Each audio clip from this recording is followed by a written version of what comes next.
So in today's video, we're going to go over the split jerk checklist and look at the key areas that we need to perfect if we are going to hit our next split jerk PB. So first things first, we're going to be taking a look at the front rack position before we actually execute the split jerk. So what we commonly see is when we start to learn the split jerk is we allow that bar to flex against the fingers, taking our elbows up super high. But what this actually causes us to do is when we go for our split jerk, we've got to try and rotate around it to actually catch that bar. So to smooth out this movement, what we're going to look for instead is set the bar to be more in the center part of the hand. The elbows are going to still be in front of the bar, but just not as high. This is the exact same position that we're going to maintain as we go overhead in the split jerk. So once you've set that bar in the center part of the hands and the elbows are in front of the bar, the next thing we've got to try and think about is the shoulders. We want to really try and shrug those shoulders up so that bar sits across the shoulders, as opposed to dropping the shoulders and letting that weight sit in the hands.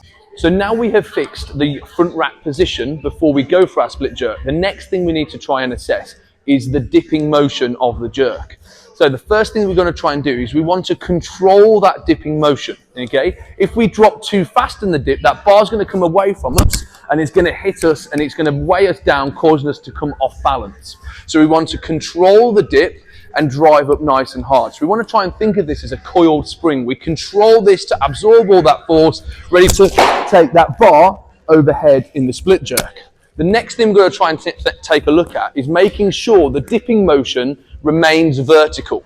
So I want you to think about squeezing your glutes and rolling those hips underneath our body. And as we control down, we want to control down in a vertical fashion. So we control down in that vertical line before we explode and receive our split jerk. So the third area we're going to be taking a look at is our split jerk stance. So first things first, we want to make sure that our most dominant leg, our strongest leg, is our back leg in our split jerk position. The reason why I always say our strongest leg should be the back leg is what we often find is our dominant leg is the leg that we're going to sit on. If it's our front foot that is most dominant, we end up sitting forwards, reducing the chances of a successful lift.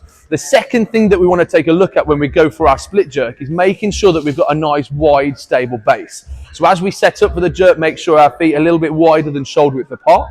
And as we go for the split jerk, think about kicking your feet into your jerk position, but also taking your front foot slightly wider to create that nice wide stable base. The final area we're going to be taking a look at is how we recover once we have gone for our split jerk.